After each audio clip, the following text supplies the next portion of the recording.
Today, the Senate will hear opening statements in President Trump's impeachment trial. The House Democrats are up first. They're going to be making their case over the next 3 days. But we had a preview of the case yesterday when Democrats were sparring with the White House over the rules for this trial. Democrat Adam Schiff, the leading House impeachment manager, said this yesterday. In the name of national security, he would hide graphic evidence of his dangerous misconduct.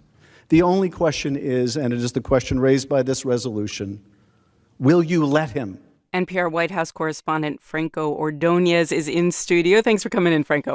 Thanks for having me. So it was a long day yesterday. It finished what time? Yeah, like around 1:50 a.m. 1:50 in the morning. Okay, a very long day. Let's break that day out into parts. Each side telegraphed what their strategy is going to be in this trial. What did we learn about what the Democrats are going to say and do? We learned from the Democrats that they're going to push very, very hard for new testimony. Democrats want Trump's top aides to testify, and they want documents. They had an elaborate presentation at the beginning. They played earlier video of Trump saying he would love to have members of his cabinet and others testify. They want to hear from former National Security Advisor John Bolton, acting Chief of Staff Mick Mulvaney, and others. All of these are people who the White House blocked from testifying in the House impeachment investigation. But the Democrats were unsuccessful in making the case that it should happen at the start of the trial, but they will try again and make the case for this leading up to a vote on the issue next week. Okay, that's the Democrats. What did we learn about the argument that the White House is going to make? They are going to argue that if the Democrats wanted to hear from these officials, that they should have given them the subpoenas and enforced them in court instead of rushing their case into the Senate. They'll argue it's not the Senate's role to do the Democrats' job for them. They accuse Democrats of trying to overturn the results of the 2016 election, which obviously Trump won, and also interfere in the upcoming election. Here's Pat Cipollone, the White House counsel. They're asking the Senate to attack one of the most sacred rights we have as Americans, the right to choose our president in an election year. It's never been done before. I just want to note that this is the first time we've seen Cipollone in action. He's leading the defense. He's more of a behind-the-scenes guy, so this is all kind of new for him. But Trump likes lawyers who are good on TV, so you can expect that he's watching Cipollone's performance, and he's definitely paying attention. Trump retweeted video of Cipollone while traveling in Davos, Switzerland for a leaders conference, and just this morning he commended the team, saying they are doing a very good job and that he has a great case. Okay, and then, so this afternoon, we see opening statements are going to start. There was a fight, right, about how long opening statements would last? What did we end up landing on? Right. The Democrats and the Republicans were fighting over the amount of time. Mitch McConnell originally had put in the rules 2 days of testimony, but yesterday switched, and now we have 3 days of testimony. I think it is safe to expect that after yesterday's marathon session, Democrats will use most of those 3 days they have for opening statements. That means we can expect opening statements from the president's defense team to begin on Saturday, and we expect that could also continue well into next week. Okay, NPR's Franco Ordonez, thanks so much. And NPR's Politics podcast will be covering the impeachment trial all the way through, so if you want more of this, you can find it there.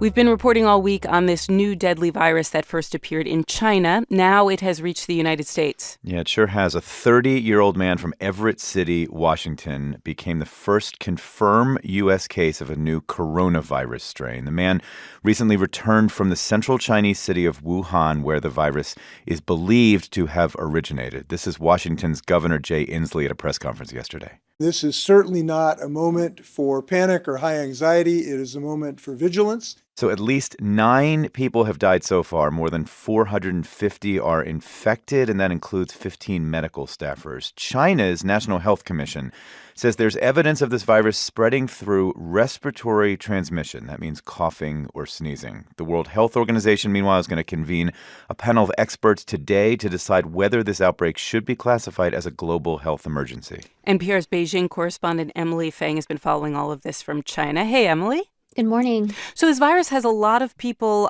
pretty nervous. What is the Chinese government doing to contain it, to physically contain it? Well, they've been very careful so far. They, this week, just started screening random cars that are going in and out of Wuhan to make sure that wild animals, which is believed to be the cause behind this virus, aren't transported in and out of the city. They have been doing temperature checks on people who are going through trains, on planes, to and from Wuhan. But so far, they haven't called for a full-out travel ban, in part because they don't want to cause mass hysteria, but also because we're approaching a major holiday season in China, and the effects could be economically disastrous.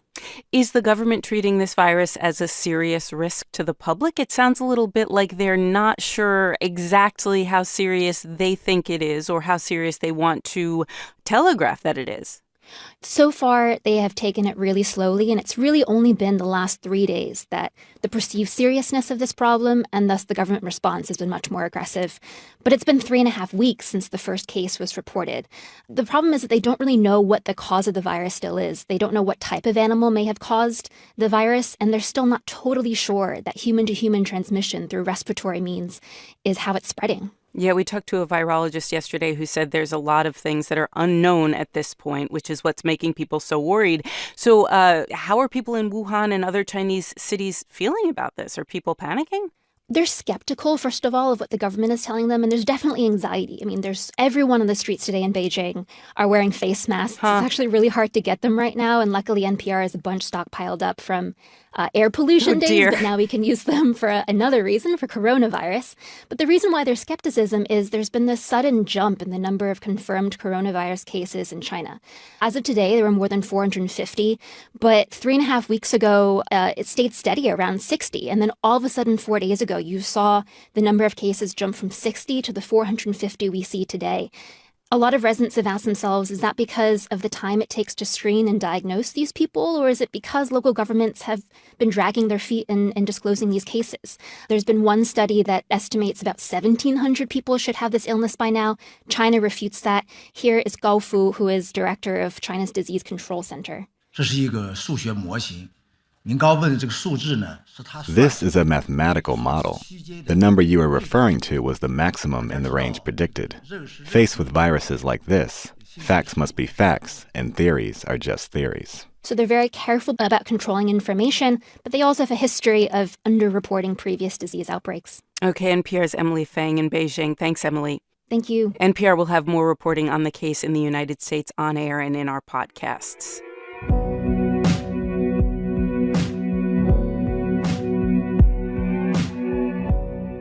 All right, so here is a question for our times, whether some new technology is a leap into the future or whether it's a potential security risk. Right, and the question is being asked as voters in King County, Washington, that is the home of the city of Seattle, are going to be able to cast ballots in an election from their living rooms over the internet. This is about 1.2 million voters. Now, although there have been a few experiments like this here and there, this is going to be the first time all eligible voters will be able to vote on smartphones. And this is not only important for its own sake, this is also happening, of course, in the context of intense national attention on election security. NPR's Miles Parks is the first person to report on this story. Hey, Miles. Hi there. So it sounds so temptingly easy to just push a button on your phone. Why did officials in King County decide to do this? To try and increase turnout is the short answer. This is a pilot program, and to be clear, it's not going to be used in the presidential primary or in the presidential election this year. This is for a Board of Supervisors election in the King Conservation District. This is a small state environmental agency, and if you have not heard of it, do not be alarmed. There seem to be a lot of voters in King County who have also not heard of it. Now, a similar election to this one last year gathered less than 4,000 eligible voters to cast ballots in a 1.2 million person district. That's less than half of 1% of a turnout rate. So officials there wanted to make a change and try to increase participation. Okay, that's interesting. So the stakes are lower because fewer people generally turn out, but authorities are saying that's the whole reason we want to do this, to get more people to turn out. Let's say I want to still go to just a regular old polling place. Could I do that? Yeah, the short answer is yes. The traditional voting will still be allowed in this election. If you do want to use the new system, though, basically any eligible voter will be able to use their name and birth date and be able to log into a web portal through the internet browser on their smartphone. They'll log in, get a ballot, fill it out, be taken to a signature screen, which they'll sign on their smartphone, and then submit the ballot. The ballot then makes its way to the King County Elections Office. Well, they'll print it out if your signature matches. To count it, they'll actually count that paper that gets printed out. Super easy. Russia obviously successfully interfered in the 2016 election, and that has really shaken the faith of some people in our elections. What do cybersecurity experts say about this plan in King County? So it's hard to find cybersecurity experts who aren't in some way tied to this plan who are actually supportive of it. The Senate Intelligence Committee, in their Russian interference report that was released last year, said explicitly that states should resist the push for mobile voting. On a whole, there's a spectrum. Some people think we aren't ready yet, but we will be one day for mobile voting, and others say no way, never. Elections should never be this tied to the internet. I talked to Duncan Buell, who's a computer science expert at the University of South Carolina. He's pretty pessimistic about the security, but he says that won't stop the expansion. Until we have a total collapse of some election, I think this sort of thing is going to continue because people want to believe that, they can do everything on their phone. Buell said the companies developing this sort of technology were trying to make sure that all the votes from Tehran, Moscow, and Beijing are counted correctly, if that gives you any idea of how he feels about the security. NPR's Miles Parks.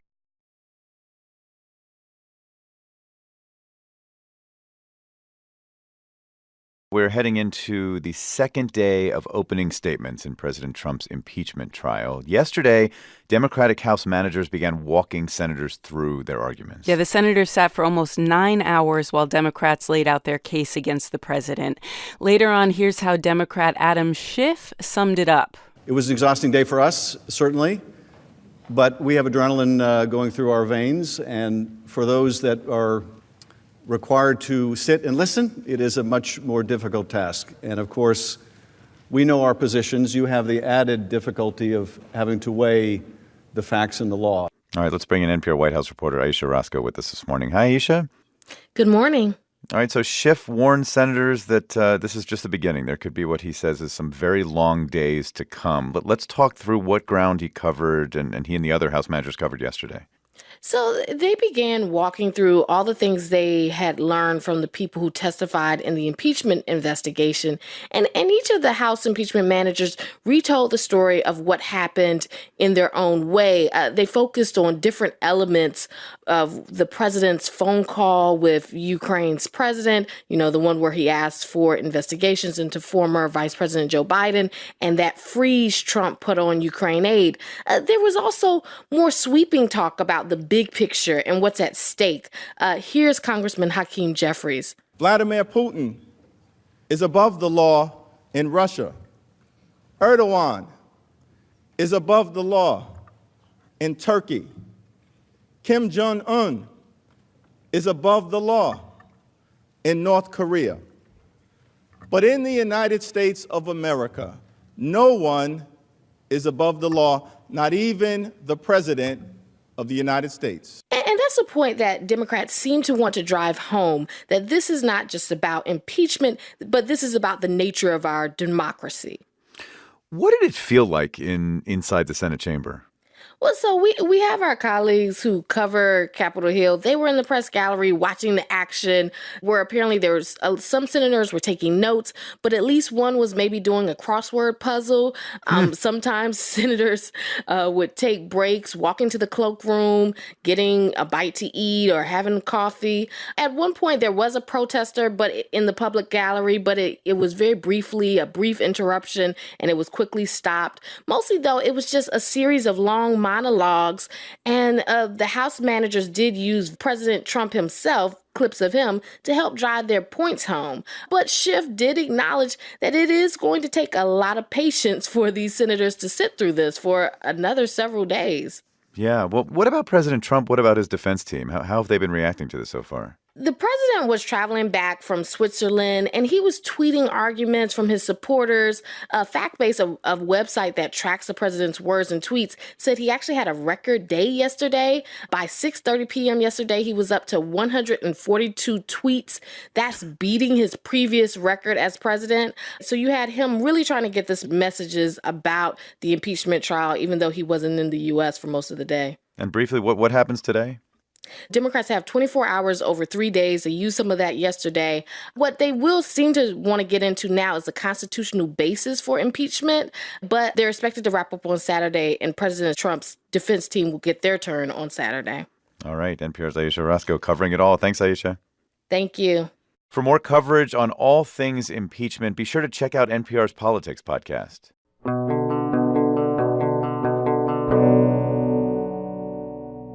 All right, so that city at the epicenter of a deadly virus outbreak in China has now been put on lockdown. Residents of the central Chinese city of Wuhan, which is home to more than 11 million people, have been urged not to leave the city to contain this outbreak. Now, to that end, Chinese authorities have shut down all transportation inside of the city, and they've also canceled all flights and train travel out.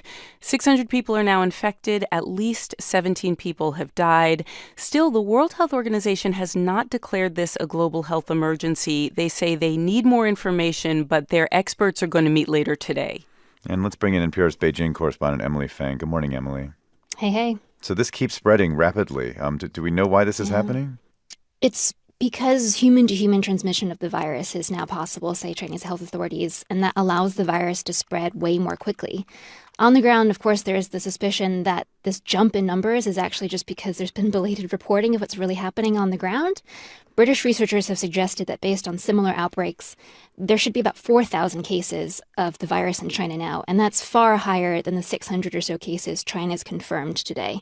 Part of the reason, though, behind maybe the lower than expected numbers may be just be how thinly stretched Wuhan's hospitals are. Yesterday, I noticed that hundreds of people on social media were saying they had a fever, they thought they might have the virus, and they wanted to get screened, but they were turned away from hospitals because there just weren't enough doctors to test them.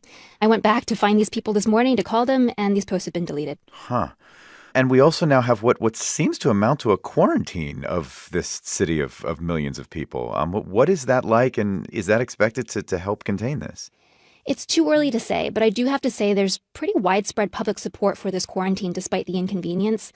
People have been calling for more drastic measures, especially since Saturday. This Saturday is Chinese Lunar New Year. It's a major holiday. It's a week during which hundreds of millions of people travel. And without this quarantine, there was the real fear that Wuhan might increase the outbreak.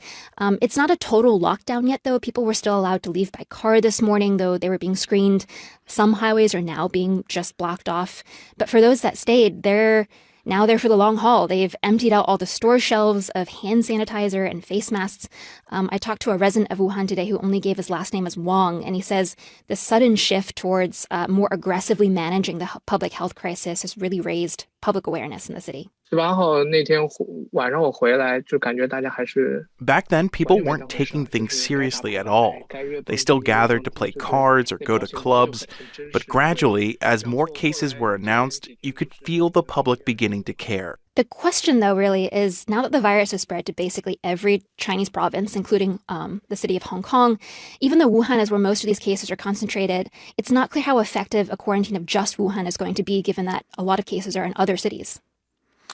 All right, NPR's Emily Fang reporting on this outbreak in China. She's our Beijing correspondent. Thanks so much, Emily. Thanks, David. So is Myanmar conducting a genocidal campaign against Rohingya Muslims? A court ruling this morning in The Hague is the next step toward answering that question. The International Court of Justice heard a case brought by the African country of Gambia on behalf of an organization of Muslim-majority countries that accuses Myanmar of committing genocide. And let's turn to reporter Michael Sullivan, who's been following this story for some time. He joins us from Thailand. Hi, Michael. Hey, David. So can you explain this court decision in The Hague to us and what it means?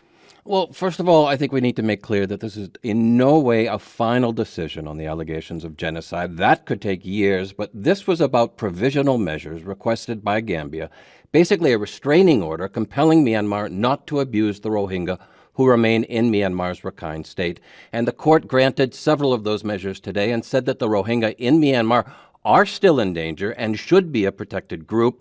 So these measures will apply in theory to the couple 100,000 Rohingya denied the most basic freedoms, including freedom of movement, many living amongst detention camps. And they'll also compel Myanmar to preserve evidence of any alleged crimes committed during the 2017 exodus, including rape, murder, and torture. The measures don't really help the roughly 740,000 Rohingya who fled the brutal Myanmar military crackdown in 2017 and are now living in camps in Bangladesh and probably will be for quite some time. So this ruling today comes just over a month after Myanmar's de facto leader Aung San Suu Kyi went personally to The Hague to defend her country and its actions. Did that just not have any impact on the court as they thought about what they believe is happening here? It didn't seem to. I mean, she went and, in fact, asked them to drop the case, claiming that no genocide or genocidal acts had taken place. She did admit that, in her words, disproportionate military force may have been used against the Rohingya and civilians killed, but she basically said her government was investigating these claims and asked the court to allow that process to play out. And in fact, earlier this week, a Myanmar government panel appointed to look into such allegations basically came to the same conclusion: probable war crimes committed by the military, but no genocide. Well, I mean, is Myanmar likely to go further and comply with whatever provisional measures this court is calling for, given that Myanmar has stonewalled in the past when it's come to this? Yeah, good question. I mean, it acknowledges the authority of the court and therefore is obliged to cooperate. And the time frame is 4 months to comply. If that doesn't happen, the matter could be sent to the UN Security Council for further action. But Myanmar has a friend there, China, which would probably block any effort to make Myanmar comply, even if it wasn't satisfying the terms of the provisional measures, David. Reporter Michael Sullivan. Thanks so much, Michael. We always appreciate it.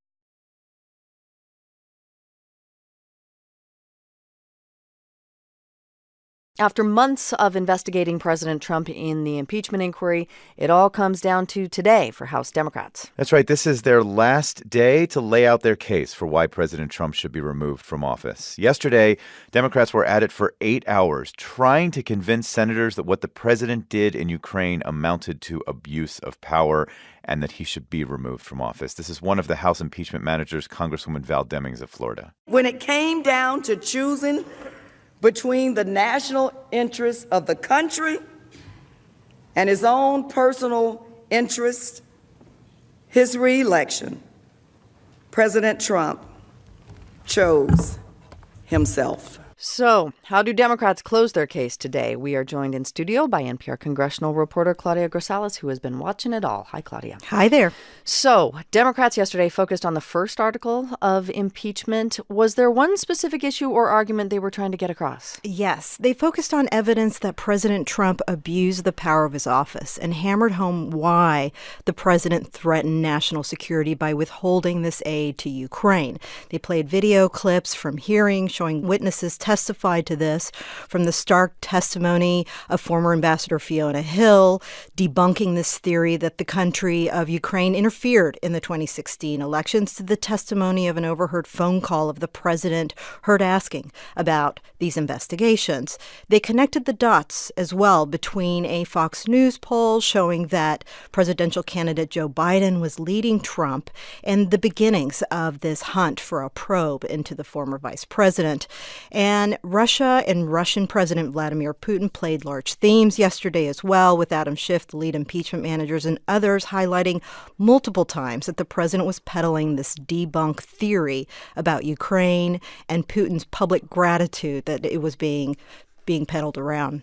All right, so cameras aren't allowed in there. We can't see the reactions of the senators. Do we know how the Democrats' arguments are going over with the senator jurors in the room, especially on the GOP side? The Republican senators and lawyers for the president's team as well have been chatty during these breaks. And notably, some zeroed in on presentation by the impeachment managers that touched on Joe Biden's role in the impeachment affair, eagerly seeking to debunk Trump's claims that Biden was engaged in corruption in Ukraine and highlighting Trump's interest in taking down a formidable political foe. That caught some Republicans' ears, like Senator Ted Cruz of Texas. Let's take a listen. Today saw a very significant development, which is today the House Democrats, perhaps unintentionally, threw Joe Biden under the bus. So wait, how did Democrats throw Joe Biden under the bus? So what Ted Cruz is saying in that moment is because Biden was brought into this presentation yesterday and the role he played, they say that's going to be the opening for them to come in and attack. Just even saying Joe Biden's name in this context. And playing out his role in this impeachment affair. Okay, so they see an opening with Joe Biden. What else are Republican senators saying? So we're hearing some senators remark that they feel like they're hearing a retelling of the evidence and the testimony in this probe over and over. Let's take a listen to Senator John Barrasso of Wyoming. Well, we sat through another day. Seems like Groundhog's Day in the Senate. From what we heard from the managers yesterday, the day before, it is the same thing day after day after day. So Republicans and White House lawyers are saying they still don't see a case and that the president was within his authorities to make these decisions. And so today, the House Democrats are going to focus on what? They're focusing on the second article of impeachment against the president, obstruction of Congress. So we'll see highlights again, pointing out how the president, they say, thwarted their efforts to investigate this matter. Okay, NPR's Claudia Grisales, thank you. Thanks so much. For all the impeachment coverage you need, make sure you check out NPR's Politics Podcast. So while the Senate hears arguments about why the president should be removed from his job, the president himself will be just down the road along the National Mall at the March for Life. That's right. President Trump and Republican presidents before him have addressed this rally remotely. But this is going to be the first time in the rally's 47-year history that a sitting U.S. president will actually attend. Thousands of anti-abortion rights activists are expected to show up. The president announced his in-person appearance on Twitter where he wrote, quote, "See you on Friday, big crowd." For more, we're joined by NPR national correspondent Sarah McCammon in studio. Hi, Sarah. Good morning. Can you start off by just reminding us of the political significance of the March for Life? Well, this event happens every year. It draws thousands of, mostly conservative activists to the National Mall. They march to the Supreme Court, which, of course, has huge symbolic significance for the abortion issue. It's been happening every year, going back almost to 1973 after the Roe v. Wade decision legalized abortion nationwide. Other presidents have sent letters or phoned in, and 2 years ago, President Trump himself spoke live via video feed from the White House. Today, I'm honored and really proud to be the first president to stand with you here at the White House to address the 45th March for Life. That's very, very special. And what's different today, Rachel, is that President Trump will be there in person. Why? I mean, why is he choosing this moment to make this appearance? Well, there is a lot going on in Washington, as you just heard. Of course, there's the trial in the Senate, the impeachment trial to potentially remove him from office. It's an election year. This is a crowd, the anti-abortion rights crowd, that initially, was a little skeptical of him in some centers when he was running for president. But he's become very popular with these groups because of his conservative Supreme Court nominees and federal policies aimed at restricting access to abortion and cutting family planning funds to groups like Planned Parenthood. So this is a friendly audience at a time that he can use one. So what's the other side saying? Abortion rights groups? Right. Well, NARAL Pro-Choice America's President Elise Hogue issued a statement calling this an act of desperation. I talked to Planned Parenthood's acting president, Alexis McGill-Johnson, and she said Trump coming to the March for Life is no surprise. I think this is just confirmation, right, that the sitting president of the United States is determined to do whatever he possibly can to end people's access and ability to access abortion. And we've seen this completely under his administration. We've seen this full-out assault on our health and human rights. And McGill-Johnson says those same things that anti-abortion rights groups are pointing to as causes for celebration, conservative judges, federal policies aimed at restricting abortion, those are the things she's going to be pointing to in this election year as she reminds her supporters to get out and vote against Trump. And Rachel, it's worth noting that while Americans have really complex and nuanced views about abortion, a majority, about 70 to 80%, believe that Roe v. Wade should not be overturned. And newer polling from Gallup indicates a growing number of Americans think the nation's abortion laws are too strict. So it'll be interesting to see how this plays this election year. Right. NPR's Sarah McCammon for us. Thanks, Sarah. We appreciate it. Thank you.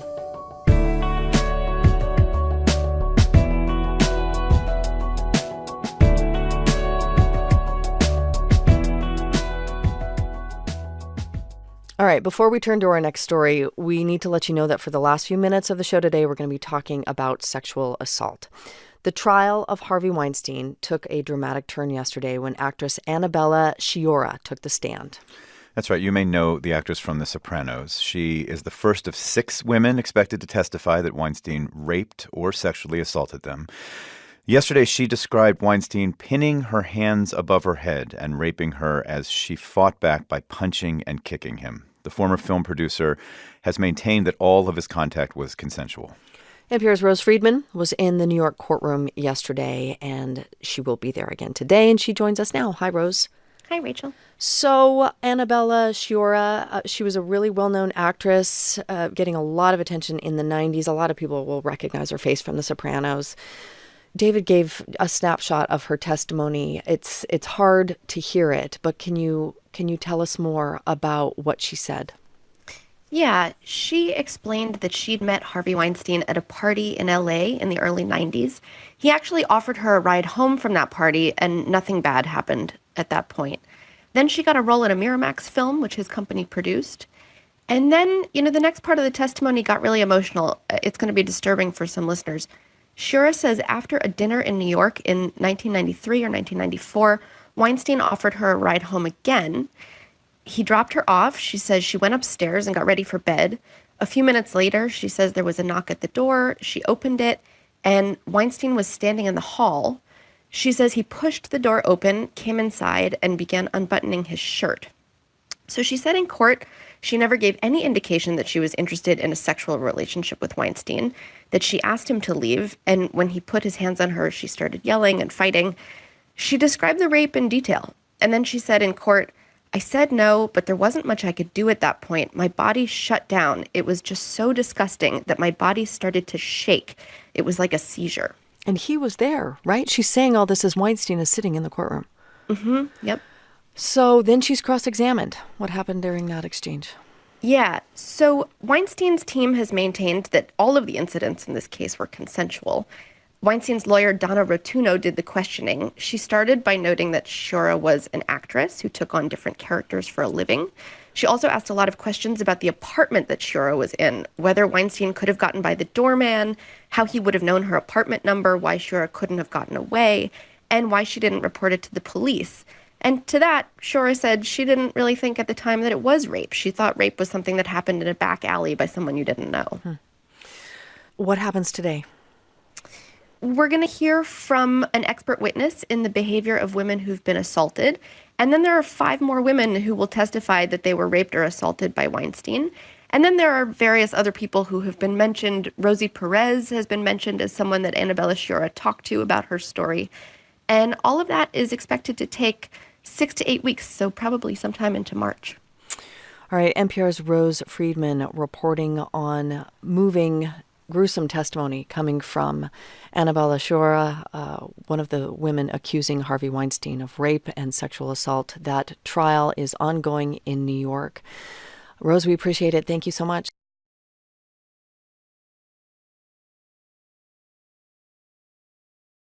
We have a good idea of what John Bolton would say if the Senate agreed to hear him at President Trump's trial. The president's former national security advisor would undermine the president's defense. Bolton is writing a memoir. It's called The Room Where It Happened, a title that plays off a song from the musical Hamilton. Bolton writes that he was in the room as the president demanded investigations in Ukraine. Bolton says the president explicitly said the U.S. should blockade Ukraine until Ukraine investigated his political rivals, including Joe Biden. The New York Times first reported on Bolton's manuscript, and Bolton's lawyer confirms that manuscript leaked. So what does this mean for Republicans who have declined to call witnesses up until now? Let's ask NPR White House correspondent Franco Ordonez in the studio with us this morning. Hi, Franco. Hi, Rachel. I mean, I imagine Democrats are hoping at least that this is some kind of breakthrough for them on this front. It absolutely is what they are hoping for.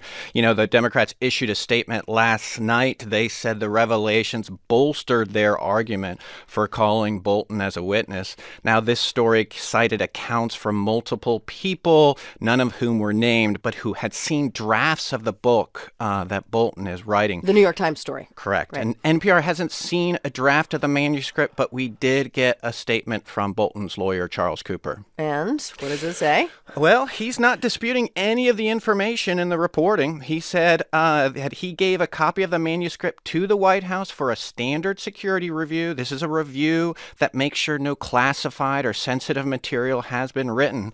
And Cooper said the publication of the article shows that that process was, quote, corrupted, and that information has been disclosed to persons other than those properly involved in reviewing the manuscript.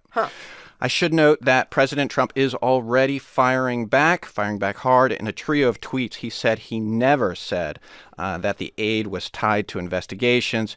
He actually accused Bolton of trying to sell a book, saying if he did say this, he said that Bolton never complained about the holdup, and at the time, particularly at the time that he was terminated.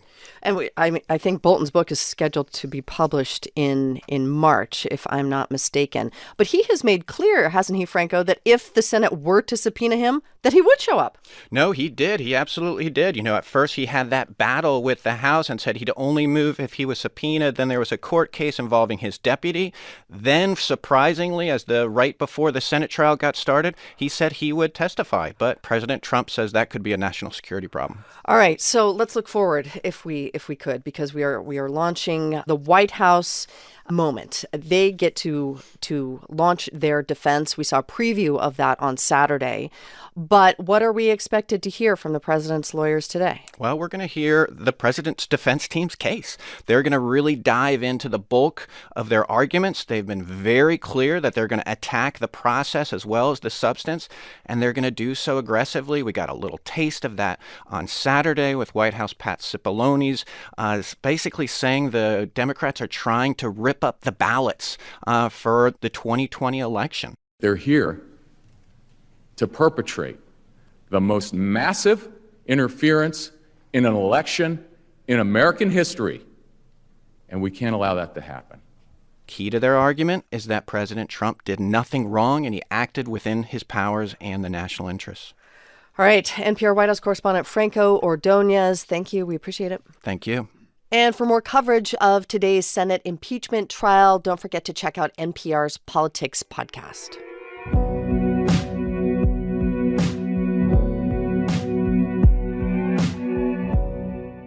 The greatest Laker of all time is gone. Those are the words of Magic Johnson yesterday on Twitter after learning, along with the rest of us, that Kobe Bryant had died in a helicopter crash. Johnson called him a leader of the game who spent much of his life mentoring young players, boys and girls. But it was what Bryant did on the court that made him a global phenomenon. We're hearing fans gathering yesterday outside Staples Center in downtown Los Angeles chanting Kobe, Kobe. The arena hosted many of Bryant's greatest games, including a 60-point performance in the final game of his career. 60 points. Teams who played against Kobe Bryant paused to recall him too. Here's Los Angeles Clippers head coach Doc Rivers. I mean, this is just shocking news for all of us. And sorry, I don't have a lot to say. I just can't. I have to go talk to a team before a game and tell them to play again. Part of this is so hard because of how it happened. Kobe Bryant died Sunday in a helicopter crash in the hills in California. His 13-year-old daughter Gianna was also on board, along with 7 others. We've got NPR sports correspondent Tom Goldman with us this morning. Hi, Tom. Hi, Rachel. So let's just start with the investigation. Do we know anything about the cause of the crash? We don't at this point, and we won't know anything definitive until the FAA and the NTSB finish their investigation. What about the other people who died? Well, the LA County Sheriff said yesterday that authorities weren't going to confirm any identities until the coroner's office finishes its work and all next of kin are notified. A California college, though, Orange Coast College, did release a statement confirming the school's veteran head baseball coach, John Altobelli, his wife and daughter were in the helicopter and they died in the crash, too.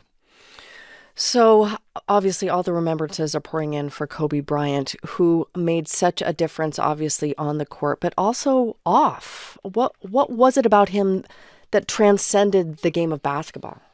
Well, he affected a lot of people. Those he knew, many who he didn't know him, but who watched him over the years and were inspired by him during his playing days and after, when he transferred that intensity he had on the basketball court that we all saw so many times to interesting, different ventures in business and the media. He won an Oscar in 2018 for producing an animated short called Dear Basketball.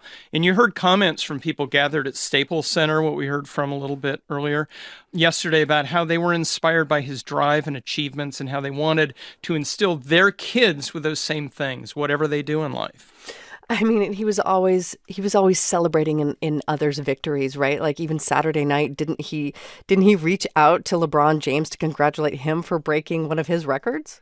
He did. LeBron moved past him for third place on the all-time scoring list. And Kobe, is one of those guys who retired and but kind of let things go and moved on with his life into those new exciting ventures. And he was okay with people coming up and doing great things about him after him. And so he congratulated LeBron and he mentored young players. And I think there were so many people who wanted to see so much more of that.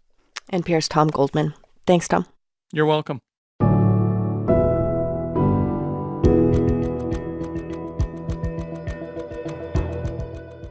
All right, Shanghai's government this morning ordered that all businesses in the city are to stay closed until at least February 9th. It's an effort to slow transmission of the coronavirus. Public health officials in China say human-to-human transmission has now been confirmed in every major Chinese city. Dr. Gabriel Lang, the Dean of Medicine at Hong Kong University, said today the numbers of cases will only grow. We have to be prepared that this particular epidemic may be about to become a global epidemic. We've got NPR Global Health and Development correspondent Jason Beaubien on the line from Hong Kong, where he's reporting on all this. Hi, Jason. Hello. So let's just talk numbers. First off, what kind of numbers are public health officials predicting at this point? So Dr. Lang, in this press conference that just ended, they're saying that their modeling and what's happening right now shows an outbreak that it's accelerating. It's accelerating rapidly. And the worst part is that in their predictions, this is only getting started. Lang, he's like the top epidemiologist here in Hong Kong. He worked on SARS. He led the city's response to bird flu in 2009.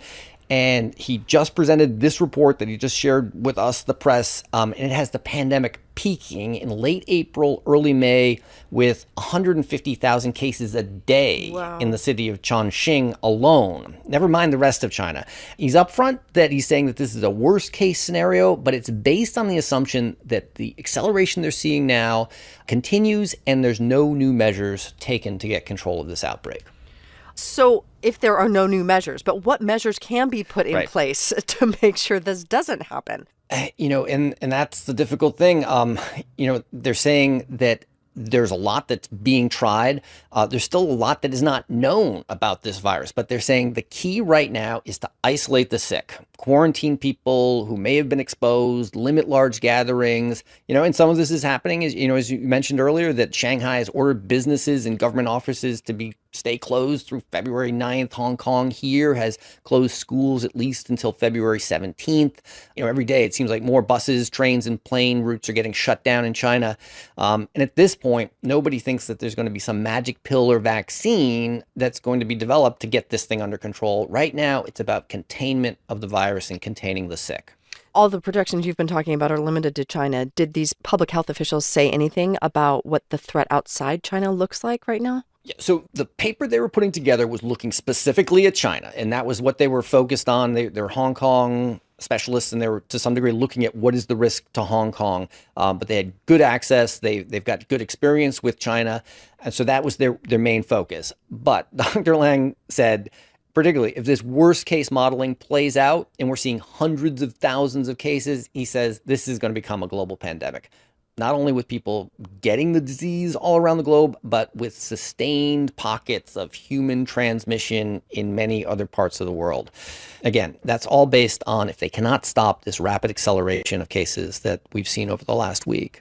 Okay, NPR's Jason Beaubien reporting from Hong Kong. Thank you, Jason.